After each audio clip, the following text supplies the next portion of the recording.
Last night, the highly anticipated matchup finally arrived.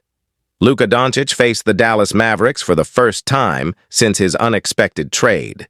Given Luka's deep offensive skill set and his tendency to go off with a vengeance, many expected him to drop 50 points. However, the Mavericks managed to keep the game close despite lacking a real center.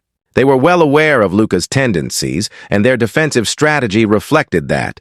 Kessler Edwards, at 6'7", was their tallest player on the floor, and Luka tried attacking him early.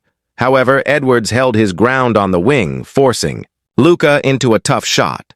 On the next possession, the Mavericks executed one of their rare pick-and-roll blitzes. Typically, Luka would manipulate the defense by looking toward the corner and hitting the roller, but Kyrie Irving anticipated this, stayed in the paint, and stripped Jackson Hayes.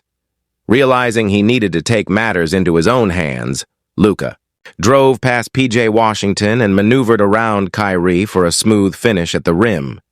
Despite a few highlights, Doncic struggled to score at his usual level.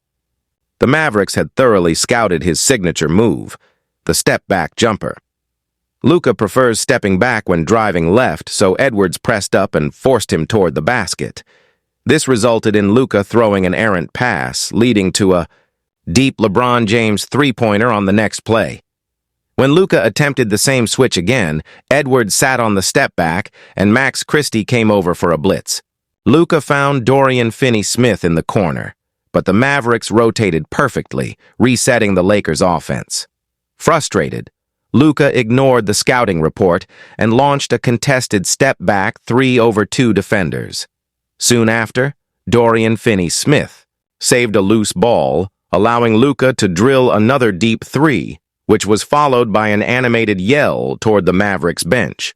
However, that was his last made three of the night, a testament to how well the Mavericks had studied his game. Over the past 7 years, Dallas continued to force Luka downhill while positioning a help defender to sit on his spin move, leading to multiple turnovers. Knowing his step back was being neutralized, Luka adapted by driving more aggressively. On one possession, he attempted to spin past Marshall, but Marshall was all over him and secured the steal. Unlike Miles Bridges, Marshall executed a textbook fast break, leading to an easy layup for Kyrie. Although Luka didn't dominate in scoring as expected, his playmaking became a game changer. Even with their familiarity, the Mavericks still had to bring extra help to slow him down, which allowed Luka to put on a passing clinic. On one play, he drove hard at Edwards, drawing all 5 defenders into the paint before kicking it out to Austin Reeves for an open three. Later, he recognized a size mismatch against Christie and drove downhill. Kyrie and Edwards collapsed on him, leaving a wide-open shot opportunity for another teammate, while Luka didn't post with LeBron on the wing. Many focused on their back-and-forth passing, but Luka was simply waiting for the inevitable double team, which freed LeBron for an open three. Luka's defense also stood out in this matchup.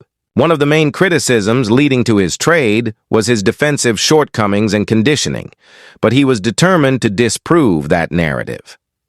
The Mavericks' offensive game plan revolved around attacking him, yet he responded well. Christie initially beat him off the dribble, but Luka recovered and blocked the shot from behind. Later, when forced to guard Klay Thompson off a floppy action, Luka stayed close, using his length to bother the shot. A few possessions later, Kyrie tried isolating against Luka. Though initially beaten, Luka's size allowed him to stay with Kyrie enough to contest the shot and force a miss.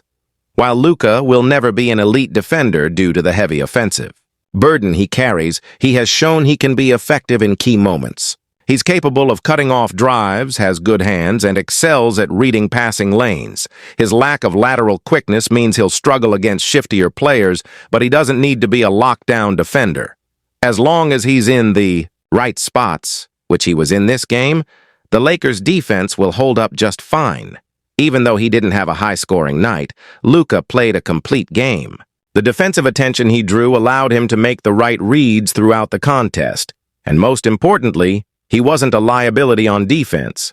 As he continues to work back into game shape, His biggest challenge will be maintaining shooting, consistency. But even if that remains a work in progress, his impact on the game is undeniable. That's why trading away a player of his caliber never made sense.